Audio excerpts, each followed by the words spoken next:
Hey, how's everyone doing? Good morning and welcome to my channel and welcome to the inaugural episode of the Diablocritics. I can hardly believe this is happening. How you doing, David? Very good. I'm very pleased with your choice of music there. That was so epic. I Oh, felt that thank sounded you. like Thank Nightwish or you. something. That was great. Yeah, well, when you're on my channel, you get all the metal, right? Yeah, Right. That's exactly. that's that's what's going on. So, welcome everyone. My name is Kip Davis. I'm a PhD in Hebrew Bible and early Judaism, and I'm very excited for today. On my channel, we're debuting a new show with a superstar lineup of scholars to look at some stuff going on and to answer your questions. And I am so happy to be joined this morning by my co-host all the way from just outside of Brisbane in Australia, David Yep. McDonald from Drinks Podcast. Wow, Thanks for having me. I can I'll be. I know I'm the most famous person here. I'll be in the back, just making sure things go smoothly, making sure comments are fair and reasonable, and just helping out in the back end, producing. Awesome. That's the way this is going to go. So Unless you want my biblical expertise. well, we might need that from time to Yeah, time. But I'll come on. we'll I'll just correct you guys if you're ever off. I'll correct you guys and make sure you guys are on the straight and narrow. that's important, right? It's important. So I'm just gonna bring our panelists on, and we can get the show on the road, eh? So, welcome to my good friend, Dr. Matthew Munger. How you doing, buddy? I'm good. Thanks for having me on. Awesome. Well, I guess this So is my you want to, wasn't it? So oh, like, right? Yes. So maybe you want to just introduce yourself. Let the good people know who you are and where to find you. Yeah. So I am Matt Munger. I am associate professor of Near Eastern languages and literatures at MF Norwegian School of Theology, Religion, and Society in Oslo. It's a mouthful. Basically, that's all the time we have for the show. Yeah, sorry. So I am a I don't like to call myself a biblical scholar, but I came into biblical scholarship by way of Semitic languages, and then of course a long and bumpy ride through evangelicalism, and that kind of drew me into the Dead Sea Scrolls, where I met Kip and did my PhD in Dead Sea Scrolls, and like to play with languages and traditions and the way they float through history and show up in different texts from time to time. So that's kind of my gig. Sweet. Awesome. Next up, we have Dr. Dan McClellan. How did you get this number? This is an unlisted wall. Hey, everybody. How you doing, Dan? I'm doing very well. My 11-year-old daughter is very excited to watch the Super Bowl with me this afternoon for some reason. So I heard that was happening today. To recreating that old Simpsons episode with Homer and Lisa bonding over football. So. That's awesome. I see some friends nice. in the chat. Vishanti, Hayden, Tank. Good to see y'all. Hope you enjoy. Also, and what do you want to know about me? Dan, yes. Who are you, Dan? For those who don't know you. I keep going back to Steve Martin's The Jerk pops into my head, which and there's a part where he talks about his childhood, which is pulled from some stand-up, which has become entirely inappropriate of late. So I've got to condition myself to stop having Steve Martin pop into my head. I'm Dan McClellan. I am a public-facing scholar of the Bible and religion, and I am all over social media trying to combat the spread of misinformation about the Bible and religion. And by golly, there seems to be no end of it. So, no end, none whatsoever, right? I mean, that's part of why we're here. It's because it just doesn't end. Oh, right on. Well, wherever there is misinformation, I'll be there. Wherever there's injustice, you will find me. All right, let's see it. That's right. All right, let's see it. So, and I would also like to welcome my friend Dr. Jennifer Bird. Thank you so much for being here. No, thank you for including me. You guys are so fun to hang out with, to talk with, and I always learn things listening to you all. You know what you're bringing to the table, so different from what I do. And This is No this is worries. secretly my motivation was just to have an opportunity to hang out with all you guys. So this is it, right? And I think this is the first time Jen's been to my house, and I think she's so. Yeah. probably discovered that things are a little bit more metal here than they are over. Oh my at gosh, I'm David's serious. house. That intro, the Diablocritics intro, I was like, oh my god, this is amazing. I'm so like excited to be associated with this. Woo! Yeah. Yeah, Jen, do you want to just tell us if people don't know who you are and where to find you and what you do? Happy to. I came into biblical studies in similar ways to others here. I was fundamentalist evangelical, who wanted to study the biblical languages for myself because, gosh darn it, someone else is telling me what it says. I want to know what it says. So Right. that's how I got into seminary and realizing that as long as women in particular are reading these sacred texts, there's something to be said, given the way I'd been taught to read them, and what I was finding was different when I started studying it myself. So I'm an educator at heart, and I went on for a PhD in New Testament, hoping that would give me some credibility. I don't know if it does, but some people seem to think so. So that's you've written some pretty great books. I would say that thank you. That counts, right? I'm proud of the work I've been able to put into the world to help other people. That's the way I think about it. So yeah, trying to do that. And yeah, I have a YouTube channel. I go live once a week and working on some things along those lines. And I'm very excited about the book that just came out. And my interview with Dan was really fun. Marriage in the Bible, what do the texts say? So that's my main gig these days. I saw that pop up. And thank you. I'm excited to watch that interview. It's gonna be good. Yeah. Awesome. Finally, Dr. Josh Bowen. Did I steal your thunder? I'm sorry. We're new at this, guys. That's fine. That's fine. Dr. Josh Bowen. Oh, let me tell you something there, brother. That's what we're doing today, right? Wow. All those apologists. That's it. Sunday. You can rent the whole seat, but you'll only need the edge. Do we need me to create another wrestling video of everyone's faces on wrestling characters again? Oh yeah, that was so great. That was great. That was amazing. Yeah, maybe that is in order. Wow. So Josh, who are you? What do you do? Yeah, that's a good question. Nobody's sure now. I'm Josh Bowen. I'm an Assyriologist. I do ancient Near East and biblical studies stuff. Most of it is counter apologetics. So this is, I feel like right up my alley. Super excited to, do a nice right hook to some of the bad ideas we're going to see today. So you're telling me we all just aren't people who want to sin, right? Like that's okay. Just suppressing that truth and unrighteousness, baby. No. Yeah, we're just Matt's got red wine.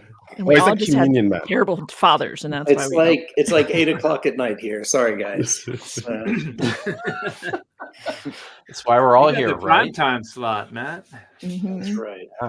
So so people are aware of just how epic this is. This is an 18 time zone adventure here, right? Yeah. Stretched from Brisbane through Norway to the east coast of the U.S. all the way to Vancouver, Canada. So so this has come up, you guys, and I thought I would share just a little bit. So people have wondered what on earth a Diablocritic is. So I figured maybe I'd just give you a little bit of the audience a little bit of a background of the genesis of this. The six of us were all together. I guess it was about a year ago now on a terrific slavery panel that David put together. Always just sounds so bad. Horrific You weren't on a slavery panel. panel. With Josh, the slavery guy. You know. We had an academic discussion, Kip. Thank you. Thank you. It was so We all much just fun. love slavery. Yeah. Yeah, we love it. So, but this is something that came up in that show. I'm just gonna show a little clip here where this started, and just explain to everybody how this evolved. So, there we go. We'll pull this one up. Here's the clip. It's still one of my favorite ones. And I want everyone, as we're watching this, please pay most of your attention, pay close attention, especially to Dan's facial expressions while this is going, because I think this helps to explain it all here. Rather extreme example of how mind-numbingly idiotic slavery apologetics can be as a result of misunderstanding the language appears in this short clip. Which I have dubbed the apologetic of the phonetic alphabet. So if we can pull that up now. It's bad. Is it up yet? Yep. Okay. We'll go through the Hebrew. So he needs to get more learning. He needs to get more understanding in like the Hebrew language. So here it is. So chattel slavery is impossible because Exodus 21:16 explicitly outlaws all human trafficking. So this is PhD Hebrew scholar Douglas Stewart, kind of went through his credentials, points out the transliteration of man with this unique mark above the S. So there's a unique mark above the S on man, ish.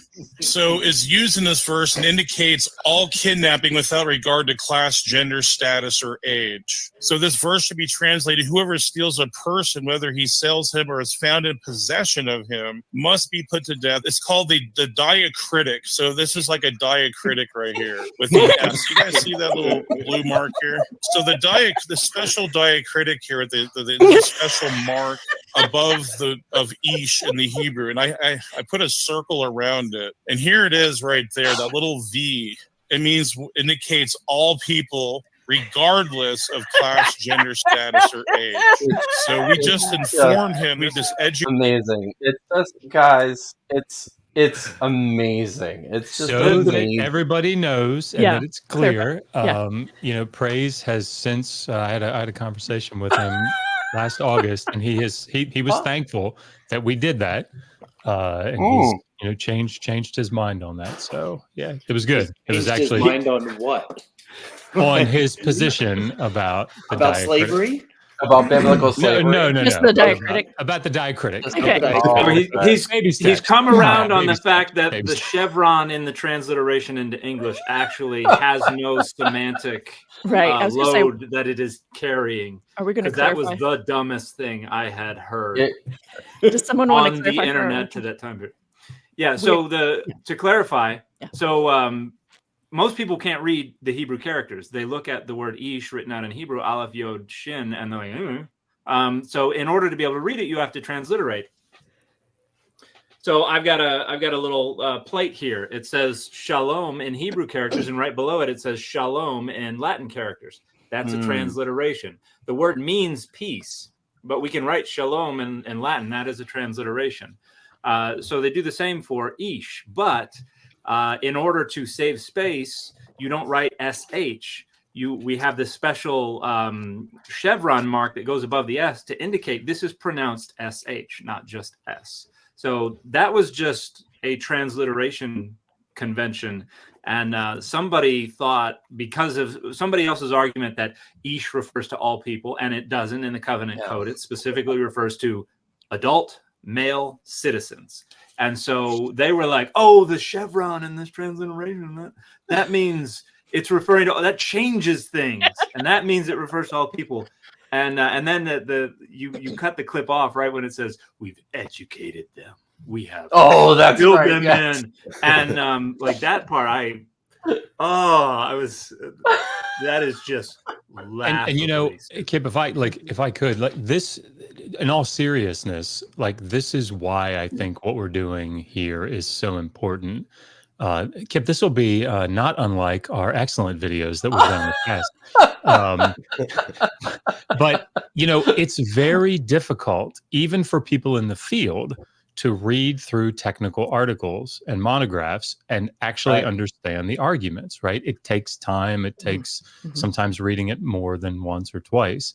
And so when interested non-specialists pick up something and read it, it's great that they're doing it, but it's also less likely, if they're not in the field, that they're going to understand sometimes very complicated arguments. And so they'll think, oh, I got it. Jacob Milgram is arguing X. And you're like, that's not what he's arguing.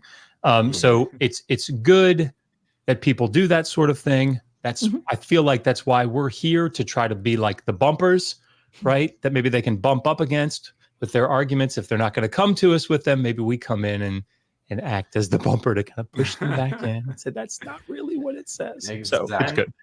And even specialists can do that as well. I think one of the things, I hear these stories frequently, and it's got to be like the most embarrassing thing in the world, but it is so delicious when I see it happening to other people. And Jennifer, maybe you've had this happen to you.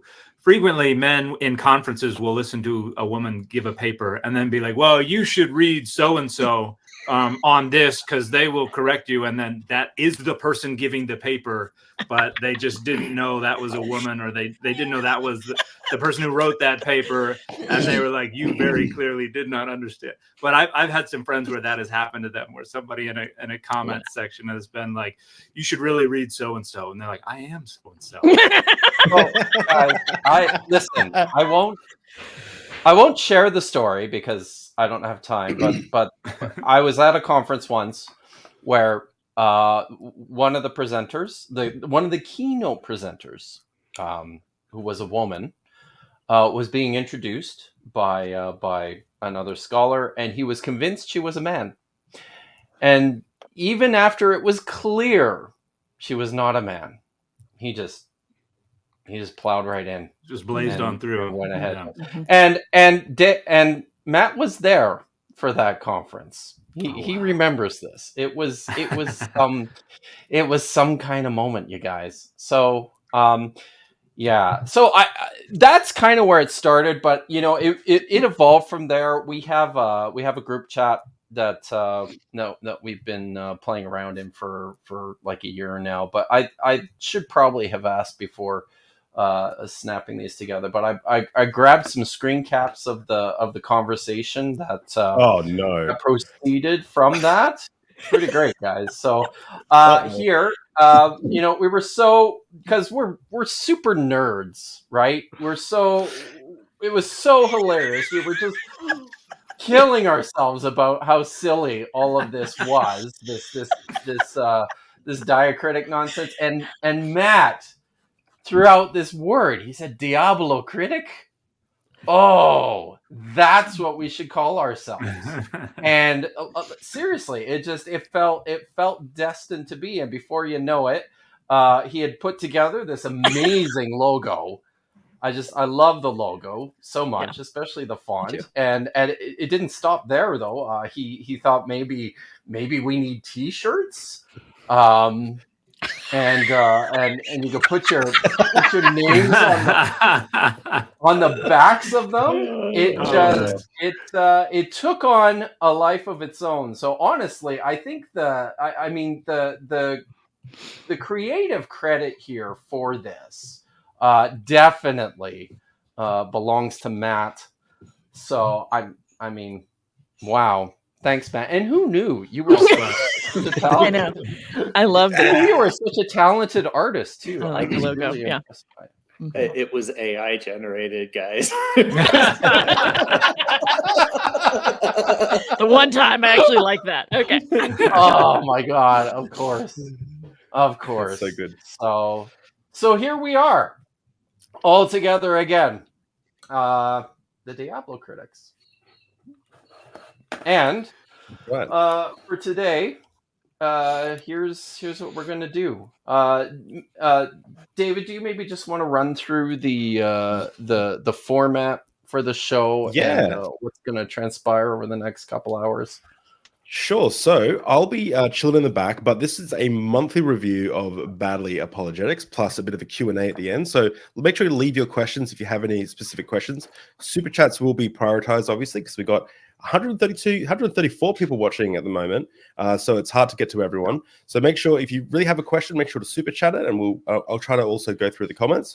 If you have a specific panelist that you want to ask a specific question for, just make sure to include their name. Otherwise, we will take it as a general comment for the whole panel. And this panel will also be a platform to briefly share information on everyone's current projects. And I think that's it, Kip. And is that everything that you wanted me to cover? Besides that, I think that's it. So I'll be in the back. guys, awesome. Thanks, David. Did you guys see this video that went viral like a month ago called Satan's Guide to the Bible? Did any of you guys watch this?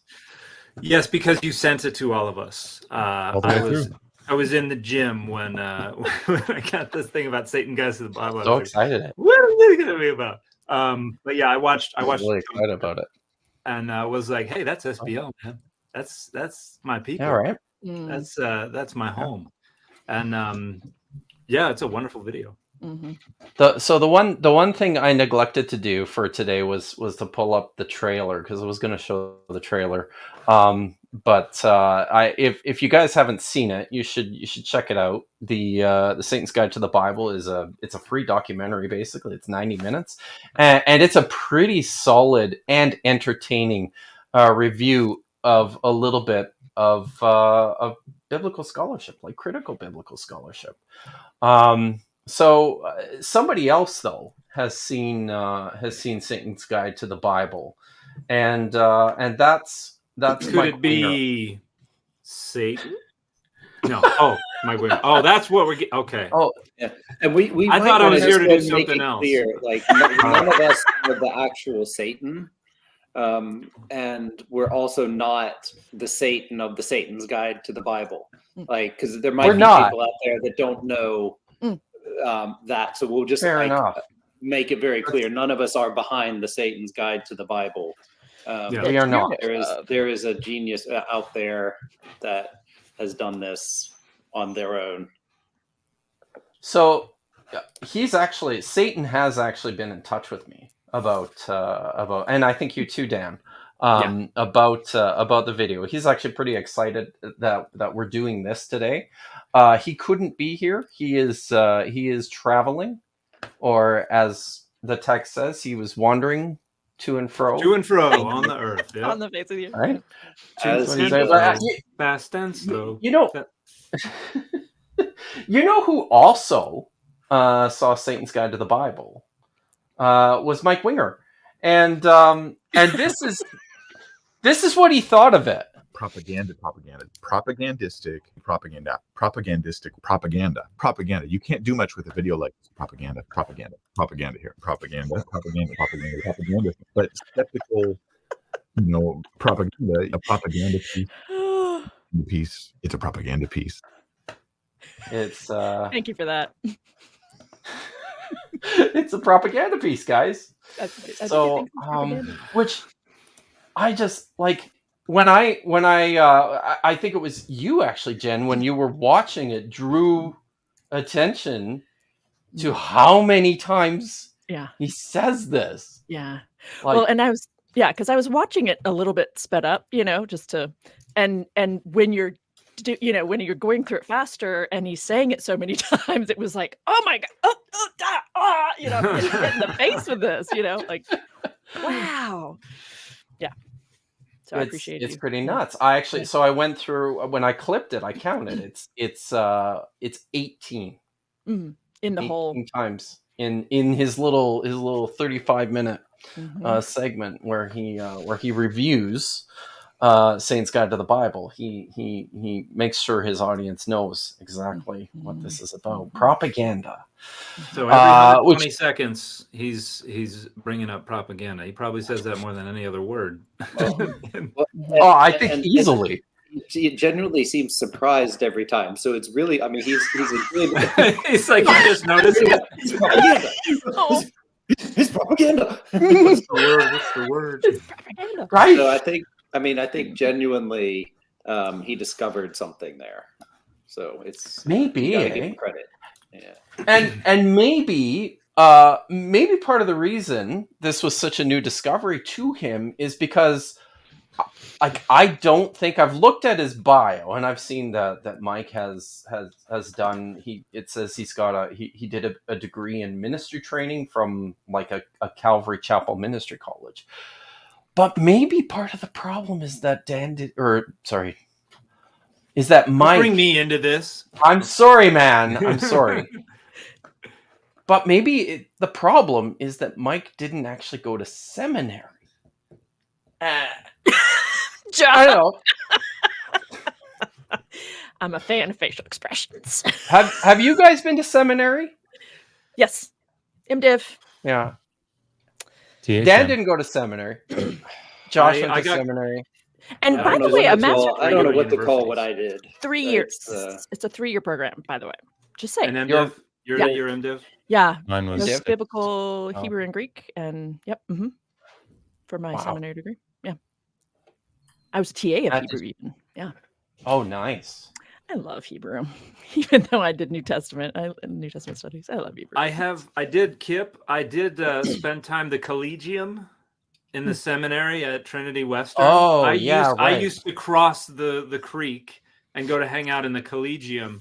And so I used to do some research and some writing surrounded by seminary students. And I could tell I was out of my elements. Mhm. Yeah, It's- right. Very much so. It's such a This different is- flavor for sure. Yeah. This is a bit of a and it's very like Dan and I went to the same graduate school at Trinity Western University, and it's a bit of a sore spot there. There is a seminary at Trinity Western, and there's a graduate school, and they don't.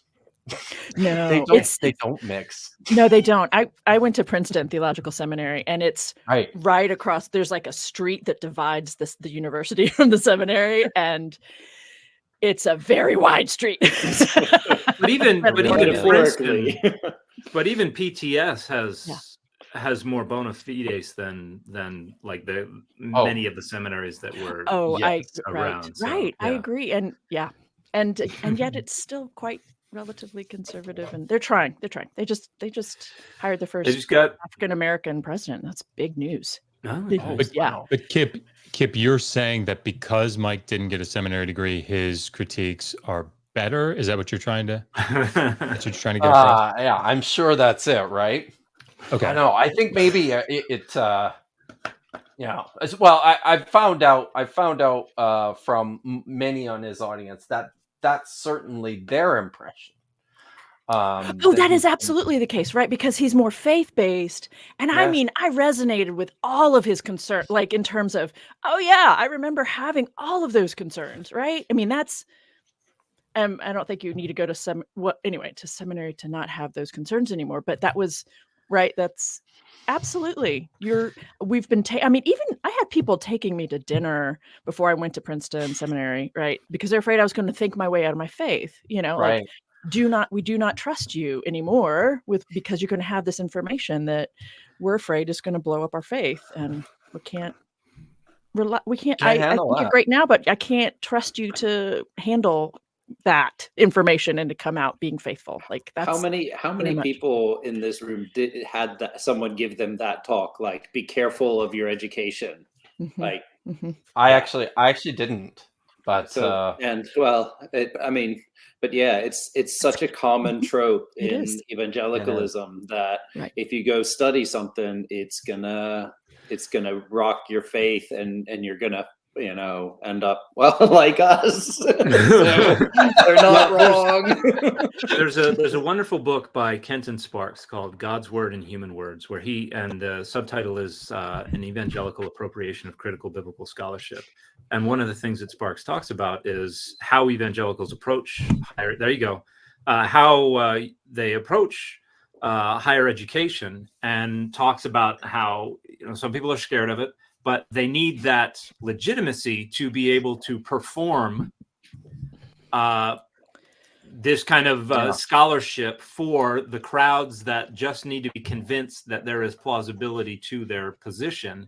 And so they will frequently either go to like a Bible college or a seminary, where they're going to ensure that you are only skirting around the critical scholarship. And there's a creator on TikTok who is, I think, trying to make a living off of responding to my videos, but has like a master's in biblical studies, but only refers to literature that was published 70 or more years ago, which is precisely how they make you think you're engaging critical scholarship when you're really not. And then the other thing that he talks about is getting degrees in the soft fields, which are no threat, where you don't have to actually engage.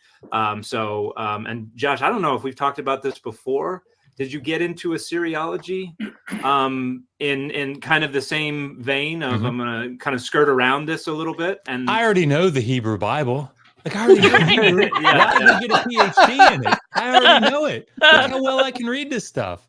Go learn something else so that I can be just, even I love better. it that somebody would call Assyriology like a soft. I know, right? That's crazy. They literally wrote on clay tablets. Like, it's the hardest field. My Sumerian comprehensive exam was 29 hours long. Oh, shut. Nothing soft about it. Yeah, no. And I mean, so many of my professors in Assyriology and the Akkadian and Semitics and that stuff tell about their exams, like, and this is in Europe, right? And so literally they just were taken to one of the museums, walked through and said, read this, read that. Wow. And that's like, and that was the way it was done. Wow. Right.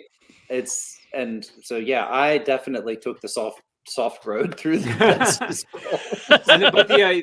It's obviously an awful lot of work, but the idea is then you have the qualification to then speak authoritatively about what you didn't happen to directly study, which is what a lot of these folks do. So we have an Egyptologist who is on YouTube a lot talking about the Hebrew Bible, which is unrelated to his it's not the only thing he talks about either, though. He talks about heard of this person. this now disgraced Egyptologist also talks about the New Testament. He also talks about Christian theology. He talks about like samurais and medieval literature, and he's like the Richard Carrier of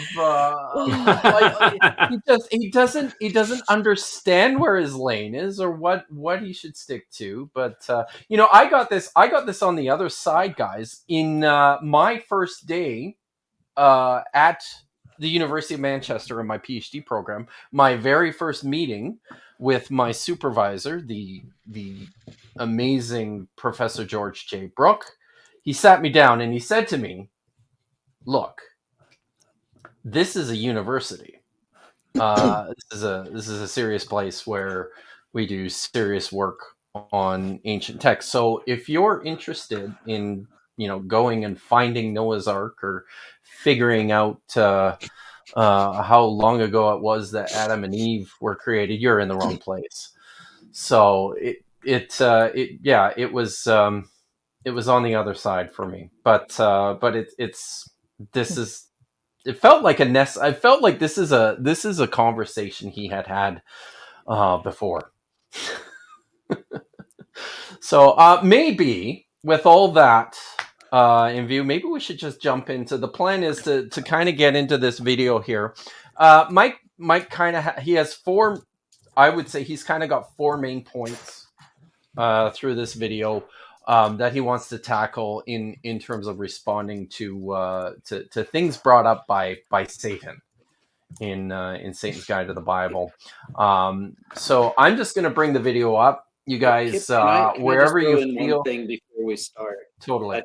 I Yep. think we should just kind of talk just 1 minute about because the way I watched the Satan's Guide, I watched it before you told me to watch Mike's response, and it plays like it's a parody, right? Satan goes to Sunday school and says, "Hey, all you kids, this is all the stuff you didn't hear because your pastor keeps this stuff from you," and it kind of plays on the trope that pastors are hiding the real scholarship. And I think that's like worth saying two things about it from my perspective. One is that definitely not all pastors are like evil, deceptionally and purposefully trying to keep the real truth that they know is the truth and they believe in, that they're trying to trick everyone so they can make a lot of money or whatever. So I don't think that, and that's not how I watched the video either. I read it as a funny play on a common trope. But point two, I have literally also been told, hey, these are the kind of things you probably shouldn't say to the media, but you should rather just keep to yourself, and we can discuss these things in the classroom and academic seminars and research, but let's not present these things to the church or to the media. So definitely there are people out there telling scholars that are faithful to not make a big deal about certain things publicly. Well, I mean, that's why in a sense, that's why we need to do, or why we are doing public scholarship is, I mean, so many pastors don't know how to present this information that they just learned in seminary to their congregants, because it's going to blow their minds and it's going to cause a crisis of faith.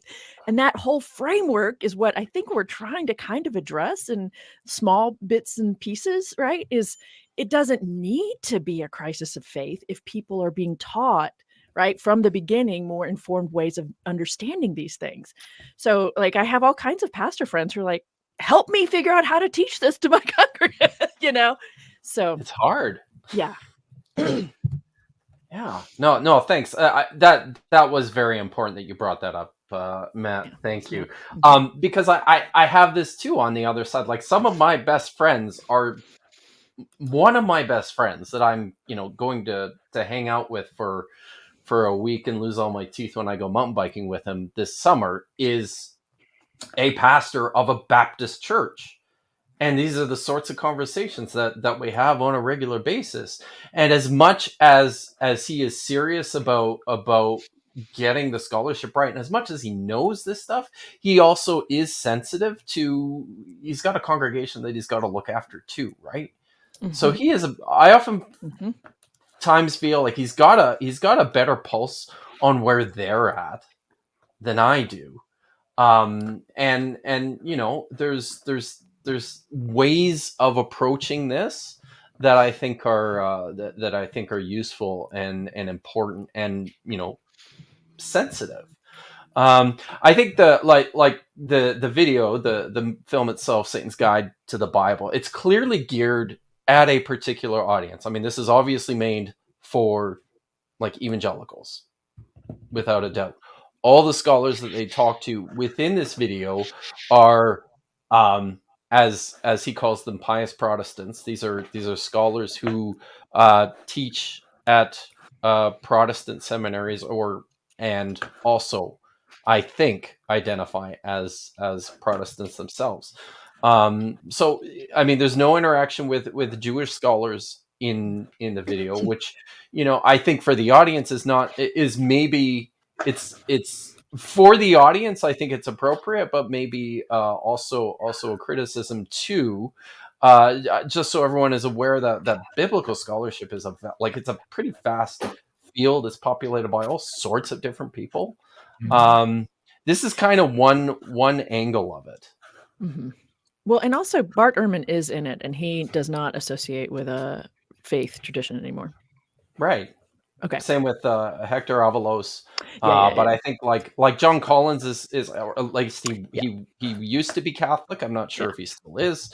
And I think there was a couple I didn't recognize as looked like possibly like evangelical critical scholars. But I'm sorry, Kip. I think I misunderstood. You were talking about Oh. Mike's video was geared for evangelicals. His assessment No, of it. You were talking about I think Satan's Guide is sort of geared towards evangelicals too, unless you think I'm mistaken. But that was my feel of it, was like people who've sort of come through the same journey that we have. I think most of us, all of us, sort of came out of that the evangelical milieu, right? That was my read. I don't know, maybe. Yeah, I guess I think of it as for maybe people who are deconstructing or people who are that. But anyway, I didn't mean to tie up, detract from the point here, which is to go ahead and engage the content. Right. So let's get into this, eh? All right. So if you guys, if there's something you need to say, just let me know, and I will. I'll pause it. Otherwise, we'll go until the first break. Let's start by just explaining how this thing works. Here you go. Here are some clips that I will play. All right. So Satan says, "Hey kids, I'm going to show you these secrets. I'm going to tell you these things nobody ever tells you." Then he goes on to explain that the pastors in your church, they know these secrets and they're keeping them from you. So this creates a bit of anxiety in the average listener, I think. Pastor Mark knows these Bible secrets too? He does. Like lots of pastors, he learned a bunch of Bible secrets at seminary. And he won't share them with us? He's keeping secrets. So they're keeping them from you. But guess what?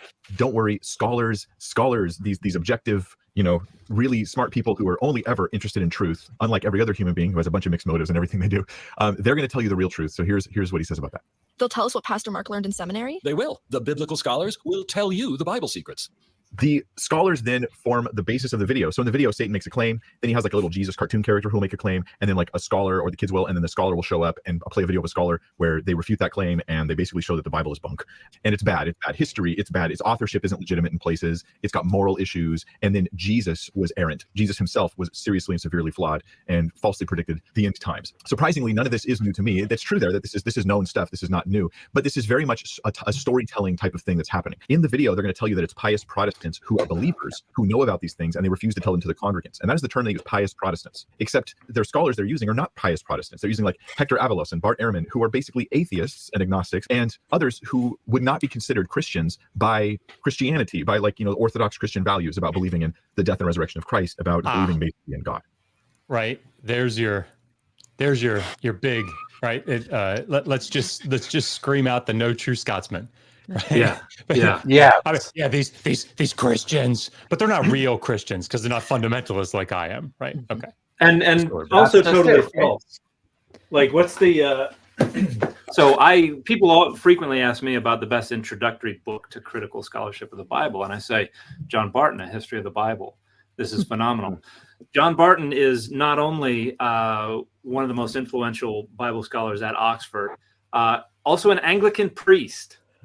So, but you will find all of that in here, and so he's asserting the no true Scotsman fallacy, just also building on the assumption that nobody could actually remain a believer if they understand these things, because he finds these things so detrimental to his own rickety foundation of faith, and so anyone who is rickety, yep, and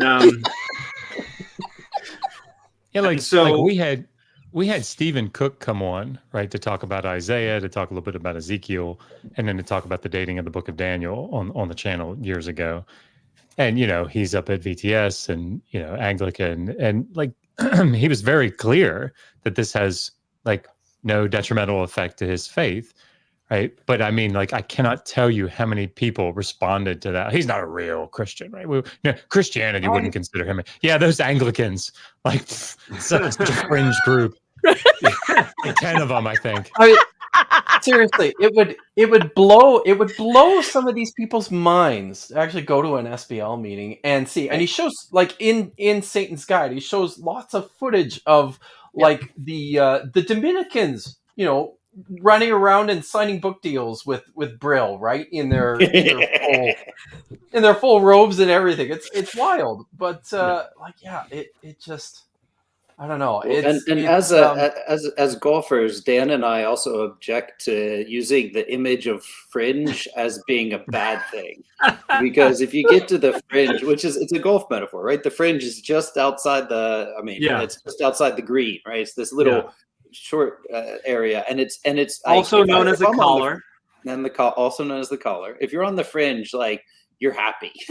So as a golfer, I mean, I don't know. I'm not as good as Dan, but anyway, my point is self-burn. Those are funny rare. because fringe is only like this associated idea. Like, I don't know. There's so many weird ideas that get out there that these religious people aren't part of the social, the learned societies that we're part of, and that, like, then what does Mike think we do? When we get to, does he think that there's just like these atheist biblical societies? We all just want to sin, man. That's it, right?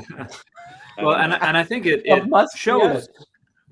I think it shows that this is all about policing the boundaries of faith, gatekeeping, and trying to paint these people as outside, even if they're probably deeper inside than Mike is in a lot of ways. But because he's primarily talking to his in-group about protecting the in-group from what is perceived as a threat, he needs to paint that boundary around them and say, everybody who says the things that we don't like, they're not a part of our group. They're on the out group, and that allows them to be more easily dismissed without engaging with the concerns.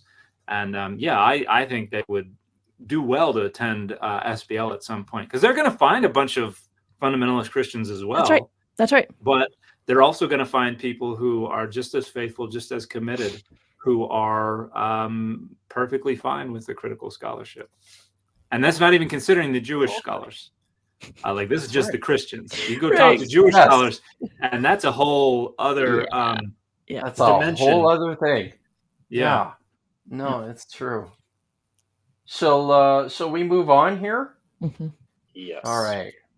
This is going on consistently in this video, is presented like this is sort of, everybody knows this. There's no argument on it. That's the implication. There's no argument on these facts. And so it's standard stuff. And really, we're just hiding it from the congregants, pastors, people like myself. We're hiding it from you guys. That is storytelling. This is storytelling and propaganda. This is not reality. Here's an example of this where they try to present it as though everybody knows this stuff. It's standard stuff. Let me play the clip on that. The kinds of critical scholarship that I promote in my books, those are things that seminarians learn when they're training for ministry if they go to a mainline Protestant seminary. They're teaching Bart stuff to everyone?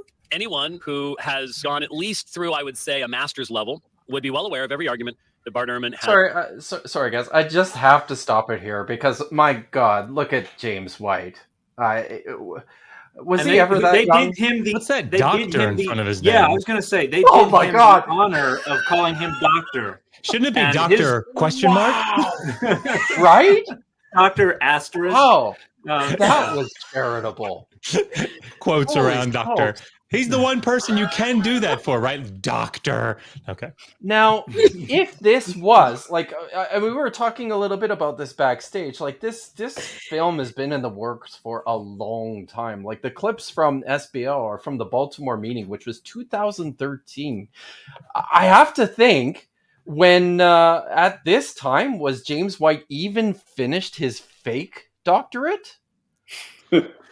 Yes, he had, because I was in, it was before that, because I went back and forth with him for a little bit on my blog.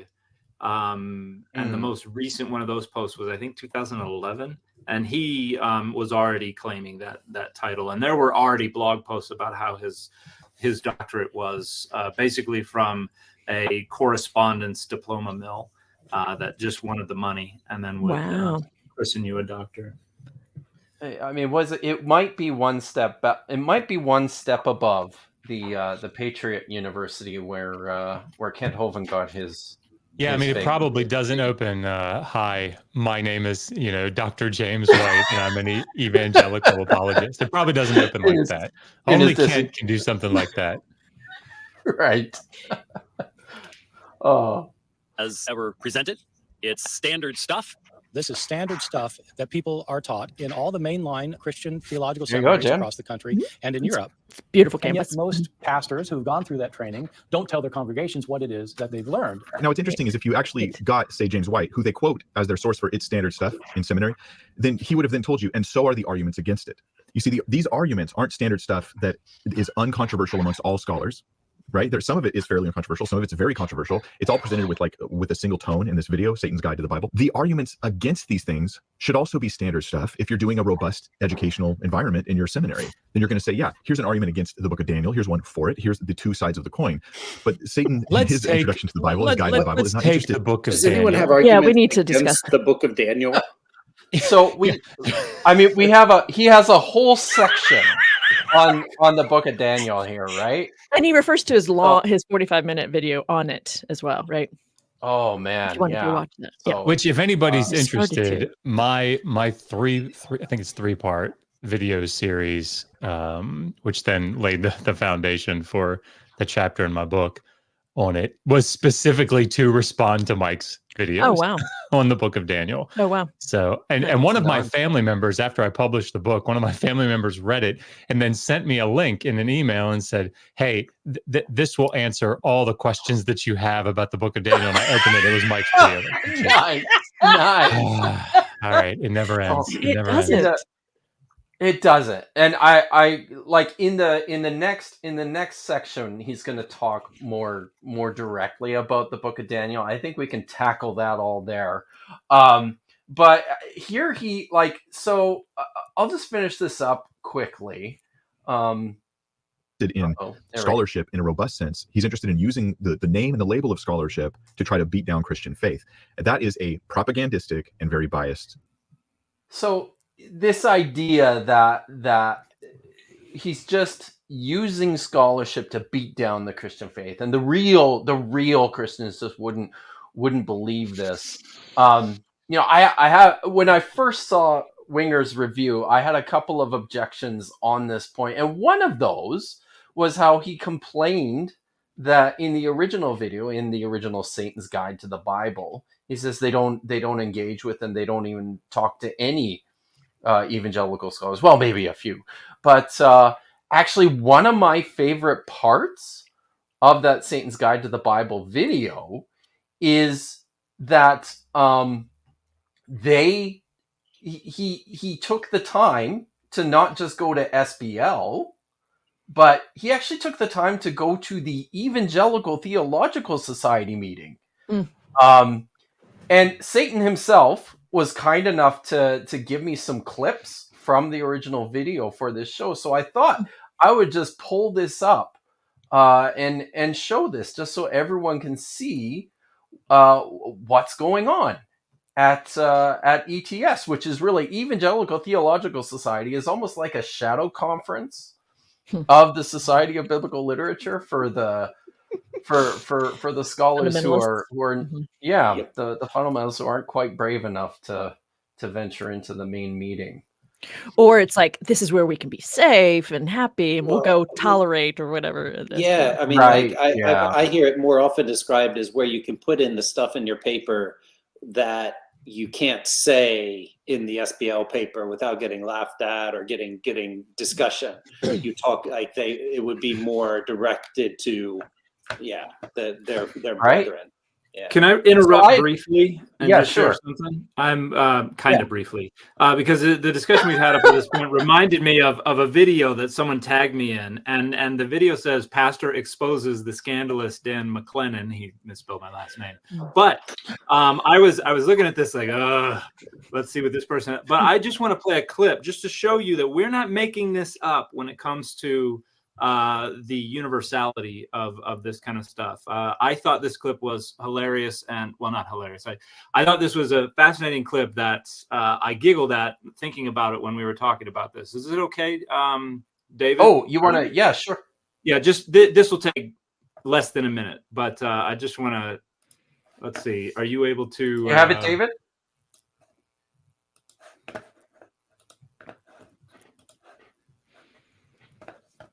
I can't see it. Okay. Where do I put it? Private chat. If you click if I on present, okay. Yeah, if Let you me. present, yeah. There you go. Okay. And don't forget to present audio. Oh, you have to do that too. Yeah. Okay. How do you? Whoops. Just when it asks, when you it go to should have present, a. Oh, sorry, have an David. audio symbol. Oh, to share audio, share a tab instead. Okay. Yep. Yeah. Okay, there we go. You're in Chrome, right? Yeah. Okay. Videos to people saying something about the Bible, and then he says, "Okay, let's see it." I just want to give an outside perspective for both those who are religious and shocked at what he says, and for those who are not religious and are shocked at what he says. Dan is an excellent communicator, and he teaches things very succinctly and very well, but never once has he surprised me. And I don't mean this as a critique. I think, and I would like to believe he would take it as a compliment if he were to ever see this. Nothing he has ever said is surprising to people who studied religion and theology at excellent universities, who studied it seriously, no matter their religious background. The things that Dan says are well explained, mostly intro level, standard academic understandings of the Bible, Hebrew, Greek, history, and interpretation. Nearly everything he's ever said is something that I directly learned within the first year of Yale Divinity School in introduction classes. That's not to say he's not brilliant, and he certainly could go deeper, but he's mostly... This is why I really wanted to share this, but anyways. Nothing he's offered has been scandalous. What I find... Okay, sorry. I think that's just another witness to the fact that this, these are standard intro level. Everybody Propaganda. in seminary gets introduced to this as, yeah. Propaganda, Dan. That's me, Propaganda. Propaganda. Propaganda. I love it. So I wanted to share this one because, and one of the reasons I was so delighted about this was because I've never been to an ETS meeting. So it was super cool to me to see what goes on there without ever having to step inside one. So We I should really open in prayer before we play this. Right? Shall we? So here we Got himself some scholars too. Evangelical biblical scholars. They're the freshest, coolest, hippest biblical scholars. Come on now. Every year, God's scholars have a big old get-together where they state the fact. My book's perfect. The B-I-B-L-E. Yes, that's the stand on the word of God. The B-I-B-L-E. So I did just want to pause it here because I have scanned this image several times now. Looking for a minority or a woman. Yeah. Yeah. Right? There might be one right there. Yeah. One, two, three. One yeah. beside the microphone. 4. I see. Do Mhm. you see 4? Yeah. I'm like, but Anyway, still, yep. like what? Is there 200 people in that room?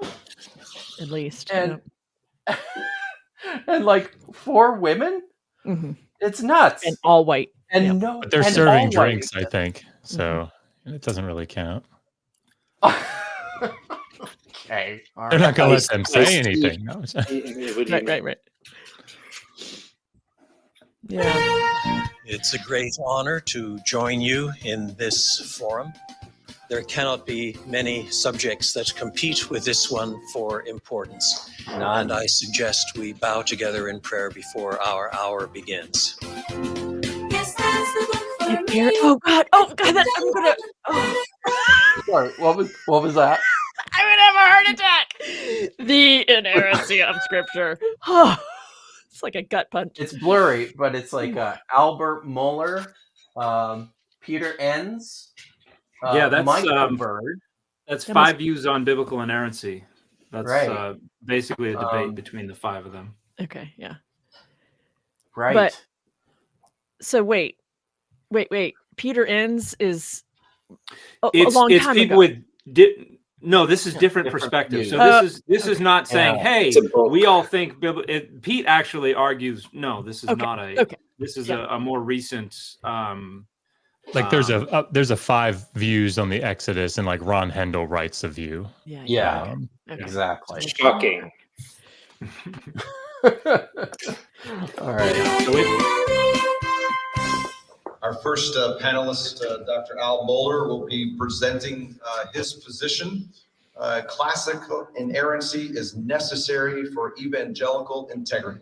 The centrality of inerrancy has been a core affirmation of evangelical Christianity as a movement, as evidenced by consensus documents such as the Chicago Statement on Biblical Inerrancy, and the fact that the Evangelical Theological Society has required an affirmation of the Bible's inerrancy from society's inception.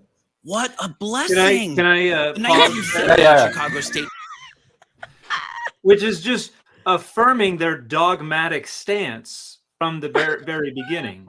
It's not that this is even open for question. If you want to participate, you must sign on the dotted line that you accept biblical inerrancy. And I mean, it doesn't get much more dogmatic than that. Even within critical scholarship, people all the time are like, oh, critical scholars are dogmatic as well. You reject this, that, and the other. It's like, no, if you got a case to make your case. Right. And that door is shut for ETS. Biblical scholars, if you got the data, share the data, make your argument. If it's better, we will shift to that. Yeah, shift the paradigm. Absolutely. And that's what people all the time are like, the consensus doesn't mean it's true. No, it just means that based on the available data, this is what the majority of scholars think is most likely. And if you've got a better argument, change the consensus. Bring it. I mean, And I remember talking to Eric Klein when I was publishing the chapter on the archaeology of the conquest, and I asked him to read through it. And it was about that time that I found out that Lorenzo Negro up at excavating at Jericho had come across. He said in a video that he'd come across like a late Bronze Age wall fragment. And so I emailed Eric and I said, "You know anything about this?" And he said, "No, but get a hold of him, because if it's true, that would be really exciting." Oh, Right? yeah. Now, Eric Klein published a book, back in 2007 or something, with a whole chapter on like why Jericho doesn't work. Yeah, that's obviously his This book. is a different book, but this is one of the best books ever on. But that would be directly against the case that he built in the to a degree in the in that book, and he's excited. That would be so cool. So I mean, as Joel Baden always says, like, miss me with that shit. I mean, I think we saw this kind of recently too with the I certainly was very excited when the original announcements by Scott Stripling and ABR about the Mounty Ball curse tablet were made, Which should have been like a red flag right off the bat, though. Right? Some of us thought it. Some of us But- didn't like it too much. But if that's a legitimate find, then I want to know it. And this is one of the reasons that folks like Winger have to gin up this us versus them thing, because on our end, like, that's exciting. Like, yeah, it sucks that maybe my work gets outdated and becomes obsolete immediately, but how cool to have some paradigm shift in our field. And the overwhelming majority of critical scholars are excited by that prospect. Whereas on the inside of that in-group, that is entirely devastating. That would undermine everything they're working for. And so they have to project the assumption that we are the same, and that critical scholars are only doing this to try to defend their own identity politics, because they're projecting that understanding that that's what they're doing. So obviously we have to be doing the same thing. And critical scholars would be ecstatic to have something earth-shaking happen. It's because we don't have to come up with another way to figure out how Nabonidus can be Nebuchadnezzar's son. We don't have to figure that out, right? Yeah. We just roll with it. Yeah. Well, We're and I always think hoping that something gets dug up somewhere that will just throw a wrench into everything, because of how exciting that would be. Well, and Kip is like the best example I know of this. Like, sorry to throw this out there, but like, Kip was literally employed on 2 projects to be a superstar stud to publish the unknown Dead Sea Scrolls fragments from the Skagen collection in Norway and the Museum of the Bible. And then they discover that they're fakes. And what do you do when that happens? You publish something that says, hey, remember what I just published? Sorry, all those are fakes. And here's the evidence. And then you go and you start asking the questions about the other fragments you're working on. And you have to say, oh, my bad, these are fakes too. And like, that is what scholars do, is when you go, hey, there's this new information and a new paradigm for how we look at these things. Let's let that affect our research. And then even though it might like cost us a job, we're going to do the research right. Yep. And like it changes the way you look at things, and then you publish it. Like that's the way it works. Yep. You know, I'm because I am not in the ancient texts and ancient things that you all are experts in. I'm thinking about what you're saying in light of feminist criticism, feminist critical scholarship, and I think about how this same element applies, right? Feminist scholars are considered peripheral and secondary and not central biblical scholarship. Like that are the scholarship that women produce who claim, or people produce who claim that label, that is not considered central. And because that would mean that so much of present company excluded, right? But the norms of how we talk about God or how we talk about these things and the like, all of it would have to shift. The center of biblical scholarship, which is predominantly white male, right? And of course that is shifting. And that's why I love having so many colleagues who kind of are BIPOC or, queer identifying and all the different identifying things about humans that's going to inform the way we, what we claim as normative or whatever. But, the fact that, that there are so many scholars out there who won't read something feminist, right? Because it's going to change. And they don't think it's important, right? We want to keep putting out there what we think is normative. So I guess I'm trying to say this plays out in lots of different ways in this whole field. Sorry, go ahead, Kevin. Yeah. No. I'm sorry for interrupting you, but I feel like I am not the only person on this panel who has been in a room with somebody basically, sneering and out of the side of their mouth going, oh, feminist scholarship. Like, what the hell is that, right? Oh, I had someone say it to my face as I was talking about my dissertation project. Yeah. A very well-respected male scholar said that to me. Like, what? It's crazy. I mean, I should be clear. My own advisor doesn't understand feminist criticism. No, truly, he really doesn't. And he was the very first student of Elizabeth Schuster Fiorenza as a graduate student. So it happens. Wow. I love him as a person and a scholar, and it's hard sometimes to get your mind around new ideas. So it's like the sinner hates the Sorry.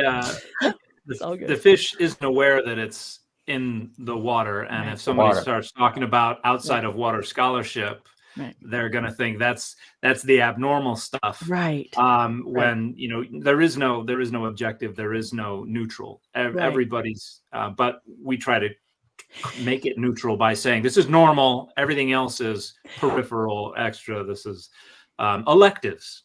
Right. And I think we're probably going to get to it, but it came up several times in Mike's comments. And I remember trying to think, how do we address what he keeps saying, which is he mentioned several times that we're not presenting the whole picture. You're not presenting the this and the that. And, I think when it comes to, well, we all people already tend to believe this set over here. And so we only need to present the new perspective. There isn't enough time to honor all of these things. If people come in with a particular framework, then what you really need to do is to spend time helping people understand this new one. We don't need to present that whole spectrum. And I don't know better way to say it. But when he kept saying that, and I keep thinking, I understand his frustration, but it's also really frustrating that he's insisting that, right? Well, and when his insistence is just read it like it is, guys. Like it's No, right? there's not a there's no like counter argument that makes sense. Like it's like the Daniel thing. Let's just assume it's from the time that it wants us to think it is, and then where's the problem? Let's just maybe we assume should, that Tukulti Ninurta was justified in killing off the Kassites to the south. I mean, that's what he says, so it's With that, maybe we should move on to Daniel, eh? Yes, please. Let's do it. Give you an example. The Book of Daniel, the authorship of the Book of Daniel is very much an issue in question amongst scholars. A lot of. All right. So sorry, I keep laughing. Is the authorship of the Book of Daniel an open question among scholars? No. Yes. We don't know who the author knows. was. Yeah. Nobody knows. In terms of who it was, that's an open question. Right. Authenticity, unity, nope. Date. Date. We are pretty secure on that. This is really the crux, right? Because from what Mike means by this is if there's one, right? If there's one evangelical scholar, right? And even among evangelicals, like you can read people like John Goldingay who are going to come out and be like, hey, why is this a litmus test for evangelicalism? Right? Why is it that if you don't hold to 6th century dating of the Book of Daniel, that you're not really an evangelical? It shouldn't be that way. Even Tremper Longman, right, in his commentary, and I know he's got a more recent one, but like, I think that's only on Logos or something. But like, even in his introduction, he's like, look, he's like, look, I hold to a 6th century date. The evidence is clearly with the 2nd century. I have theological commitments to the 6th century. Like, but so this doesn't work, people. And Mike's obviously not the only person that says this sort of stuff. But it's not that if you have a handful or even a large handful of evangelical scholars in the field who are not subject matter experts, by the way, who are arguing for this, early dating of the Book of Daniel, that means it's some open question. I mean, at least like the one thing that I will give David Falk is David Falk will say with some of his positions, yeah, I realize that it's the minority position. Hey, awesome. At least he says that. Right. Yeah. But that's and I'll shut up. But I mean, like, that's the thing here. It's not like it's 50% and 50%. No, it's like 98% and you, Mike. Yeah. And there you see this in a lot of commentaries, whether it's the pastoral epistles or Daniel or something like that. Right now, currently, scholarly trends right now. Oh, sorry. That was I touched my earbud. It's like, Dan, you're done, buddy. That's it. You've had your limit. You've spoken your quota. But they'll say in there, this is a minority position, and usually I see 3 different ways they approach it. They'll say, like Josh, what you said, I have theological commitments, and there are book series and there are commentaries where the series editors will say we are committed to this, and so that's the position they'll take. For this reason, I have a theological commitment. We're going to move forward, assuming this, and they won't even give an argument. And then there are others who will give an argument, but the idea is not so much this is the best solution. The idea is it's not impossible. And they'll say things like we have good reason to think, or it's plausible, or something like that, where they just need that little tiny sliver of not impossible, because they're speaking to people who already agree with them and just want to be made to feel like it's not impossible. And then you have the folks who will argue against the consensus and this notion that the consensus is all wrong and here are all the reasons. And yeah, I think the most honest ones are the ones who are just saying, the data don't support it, but this is our theological commitment. Therefore, we're moving forward based on the theological commitment. Wow. So I made this amazing discovery thanks to you, Dan, that I can actually just touch my earbud. And just that think the Book of Daniel was written after much of the prophecies that it says will be our future. That it was written like 2nd century AD, BC, excuse me, not back in the 5th, 6th century or 6th, 7th. Sorry, my numbers are a little bit confused here. So let me share a clip with you where they bring it up. I wonder how Daniel did it. By pretending to be someone living in the distant past, an author could predict the future. Huh? Pretending? Like doing impersonations? Excellent, Betty. You are right on target. The book of Daniel, allegedly written by the great wise man of the 6th century BCE, BC me. was actually written, in the judgment of almost all critical scholars, some 400 years later. What the Whoa, fuck? liar. If the book of Daniel was written 400 years later, then that would mean Daniel did not author the book of Daniel. The irreverence that's there is throughout the video, the sarcasm, the mockery of Christianity, of Christian values, of Christian people, and of Christian scholarship. The mockery of all of those things is all there. It's extremely propagandistic work. I'm sorry. I know. I know. What a martyr, right? Just Here come the tone police. Yeah, Jew. I mean, oh, Mike.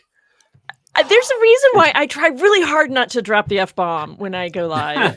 It's, it is a little bit offensive to some people. And I don't need to defend Mike, but there was part of me that's like, that might be fair.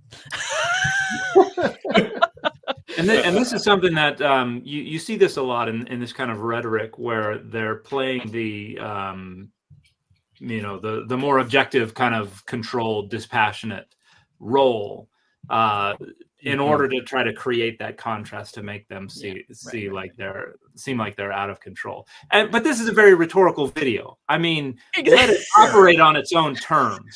Are you saying it's propaganda? There's a huge difference between rhetoric and propaganda. Right. Everybody engages in rhetoric to some degree or another, and Mike's doing it in this video. You're such a sophist, Dan. Could spoken like a true sophist. Could I read something, just because I don't want to get too far past it, and I think it's really important. I have a friend that I went through seminary with, who then went on after he got his THM to get his PhD down at Dallas. And he wrote his dissertation and then published it on Darius the Mede. He thinks it's Sax, or he's the second. But like, I quoted him in my chapter on Daniel, and he has this footnote, and I think it's just it summarizes this perfectly, because again, like, he works with the Akkadian, maybe not great, but he works with it, right? He's trained in A&E to some degree. But here's what he wrote. Most importantly, Daniel was a prophet who wrote infallibly under the inspiration of the Holy Spirit, whereas extra biblical sources for the life of Cyrus are ordinary human writings. Since God was speaking through Daniel as he wrote, the book of Daniel is not to be viewed as an account of uncertain trustworthiness, whose veracity is to be judged by other data, but rather must be the standard by which all other accounts are measured. And if you start there, and again, Steve's a smart guy, but if you start there, that's the theological commitment that we're talking about. Yeah. And so then when Dan said, if they can just find a sliver, if they can just find a possibility, it's because they know that it's right. And if there's a situation where it doesn't have to be wrong, that's all they need. Yeah. So that's what we're talking about here. That's the commitment that critical scholars don't come to the table with. By the way, I just got this in the mail yesterday. There's a new edition of Bart Ehrman's Introduction of the New Testament. We saw Bart on screen, and Hugo Mendez also contributed to this as well. This came out yesterday. So nice. I saw Bart and on the screen, and I was like, oh, that reminds me. I just got this in the mail from Oxford. 8th edition of his Intro to the New Testament. So check it out if you're interested. He asked me for some feedback on how to present issues around women, which was kind of nice of him to ask, because that's amazing. Poked him about that. Dang. And he's like, how do I do this? Do I do it like at the end? And I'm just like, I think it should be throughout your entire book. Like, it's not something you tag on in one chapter near the end, but it's not a supplement. It should but I appreciated he did ask, right? Yeah. Well, I'm curious if he mentioned you. Me too. Well, I don't expect that, but I'm curious if he did apply it anymore, more thoroughly. I'm curious. But that is cool. I'm happy. Yeah. And he mentions the Mormon Church, evidently. Whoa. Let's play again, guys. That's weird. 100% the Chinese government would approve. This does need nuance. I actually have my own video on the book of Daniel and the dating of Daniel, where I don't just say, all the scholars know this. Dummies. You're all dummies because you don't know this. Duh. Scholars know this. Pastors are hiding it. It's obviously a massive Christian conspiracy.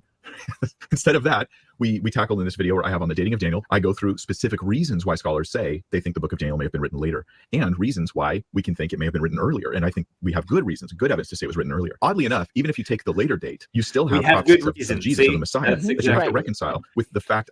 It's called Sorry, what was that? positivistic reading is what it is. I promise you, I had not seen that part of the video before, but I said earlier, the middle group of scholars will try to gin up that sliver of possibility, and they'll say either it's plausible, or they'll say we have good reason.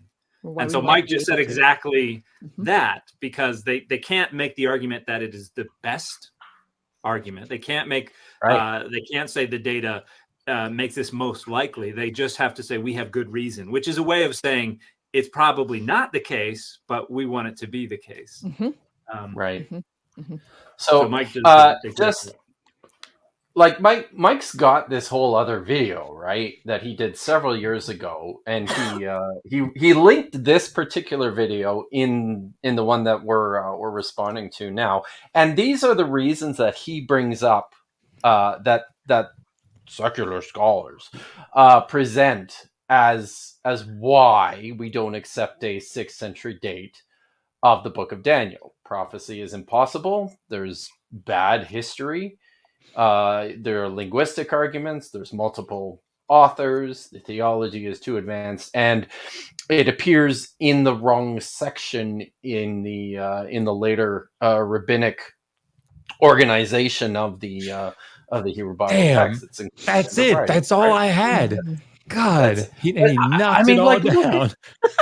Look at these arguments, right? Like when it comes to the bad history, he's like, well, all he does is he talks about Darius the Mede, right? That's it. Tackles that straw man and moves on to his linguistic arguments, which consist of him mentioning the 3 instruments that are written, that are transliterated from the Greek, right? Tackles that and moves on. It's like he provides this very, very thin veneer of like the actual case. Which makes me think he must have just. Am I? Sorry, no, I was muted. I was like, and I was muted. But that's because he's just performing plausibility for people who don't know enough of the scholarship to be able to know that's not a plausible case. He's just got to perform it. And you don't even have to be a scholar like he is not to perform it, because as long as you have the bona fides in somebody's mind, that's adequate. Right. And look, I promise I will not comment this much as we go forward here, but like I feel like I've written specifically to respond to Mike on this topic. Yeah. And like he doesn't understand the arguments. I mean, that's just it. Yeah. Right. And when I say that, I think he pulled up Josh McDowell's Evidence That Demands a Verdict and said, what are the critical scholarly arguments against the date of Daniel? I seriously think that's all he did. Yeah, because it's not that he doesn't understand like the 30,000 foot view, right? Like there are linguistic problems. Okay, good, right? But bringing up, Psalterion, the 3 Greek words that's way down on the list of linguistic problems, right? Way down on the list, and there's little to no interaction with the secondary literature. I don't expect him to interact with, the actual Hebrew and Aramaic texts, but if you're going to put a video out and claim some sort of authority on this, like you have to engage with the secondary literature. And I just don't think he knows enough to know what the secondary literature would be, right? And that's okay, but like nobody should be faulted for that, but like know your limits, right? And my God, check your conclusions with somebody that's in the field before you do this. Like that's my only. So yeah. And if I want to comment on the number 1 on that list, which was prophecy is impossible. Bring that back up. I don't think it's necessary, but the first one is prophecy is impossible. Now, I've made some videos on this of late, and have been taking a lot of flack from some folks. I've never said in my social media content prophecy is impossible. What I've always said is that you cannot methodologically appeal to prophecy in any way, shape, or form that is legitimate. Because if you accept that prophecy is possible, great. How do you measure its plausibility? With everything else, we judge plausibility based on observing, measuring, testing elsewhere. How frequently does this word appear in context that means this? How frequently do we find this kind of cultic object in this kind of context? How frequently? And then based on those frequencies and probabilities and things, you can weigh and say, seems more likely this than that, because we can say, 3/4 of the time it means this, or 95% of the time it occurs in that context. You have no basis on which to develop any kind of comparative judgment. You cannot say this, and this is even plausible. There will never be a circumstance where you can say, oh, this naturalistic explanation is less plausible than this supernaturalistic explanation. That's comparing apples and toothpaste. Like it doesn't compute. You can't do it. And so the only way to say that prophecy is plausible is to suspend the critical endeavor entirely and just say, we're giving a pass. We're exempting this claim. And that can only be done on an entirely subjective basis. You're picking and choosing, because from a critical point of view, if you do it for any claim, you must do it for all claims, because it is nothing other than a suspension of critical methodologies for a given claim. And so say prophecy is possible. Great. That does not change the fact that critical scholars cannot say that this is prophecy. There will never be a circumstance when it is plausible. And as a result, there's never circumstances where you can say, oh, here it's real, here it's not. And so it just, methodologically speaking, you have to just leave that off the table. And nobody of note that I know of comes to this debate about Daniel and says, well, prophecy is not possible. Case closed. Like I don't know what they do. It's not even productive. Yeah. They say, let's assume for the sake of argument that it is, right? Okay, how would we look and see here in this particular case, right, if he's right? Well, that's why all this other stuff is on the list, right? And why does the prophecy suddenly stop being accurate once we get past this point? Exactly. That's super important. And that's Mike what I was missed going to it. say. It's just like it's so basic history 101 that like what we're able to do is see what pictures are easily identifiable and what don't make any sense, and like then you get that cutoff, and it's literally that, like, the only reason we have to make all these other arguments is because people don't accept that you can look at it from a historiographical point of view and just say everything lines up, including the mistakes, right? The mistakes with the history and the observations that there's a similarity between the development of the empires and the descriptions of things. And then you get to this point and you're like, hey, wait, things aren't working anymore. Like, okay, hey, we got it. It's like the prophecies get more detailed and more accurate, and more detailed and more accurate, and then now they're entirely inaccurate, and it's like, why could that be? See, and I think this goes to what I was thinking through when he said, everybody just decides at the outset that prophecy is impossible. It's not even something I think about when I approach the text. Right? When I read the text, that's what I'm looking at. I'm going, what am I looking at here, and how do I decide when this was written and why?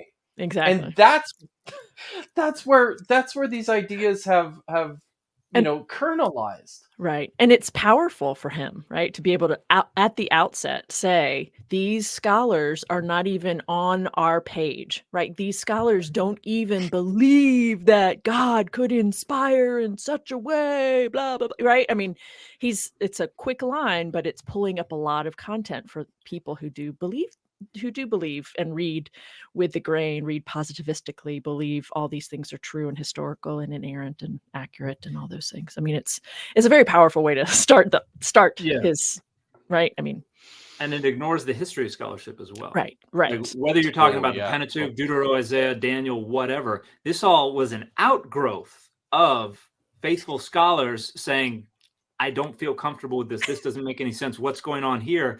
Right. And over literally centuries coming around to these conclusions. Like even when you go back to the origins of source criticism of the Pentateuch, with our French brother in Christ, who says, well, there are 4 different sources here, or I think I forget how many sources he talked about, but he talked about sources and then said Moses used those sources to write. Yeah, they were trying to prove the validity of Mosaic. Oh, there's a whole point. Yeah. God, it's like they don't know. Have a Coke and a smile, Josh. Right? We're gonna get to that. Yeah, but it ignores that these are faithful scholars saying it doesn't make sense to me yet. It doesn't make sense to me yet. And then coming around, and Deuteronomy, Isaiah, same way. They were like, well, this chapter here and this chapter here seem like they're post-exilic, and then a generation later, it seems like it's more than that. And it seems like that. And then you kind of work your way to the consensus view today, which is building on a foundation of faithful scholarship. It is not building on a rejection of all these things. That's really one of the important points I felt made in the Satan's Guide to the Bible video, was that critical biblical scholarship started from this perspective of people taking their faith very, very seriously. Right? And like, where did they think?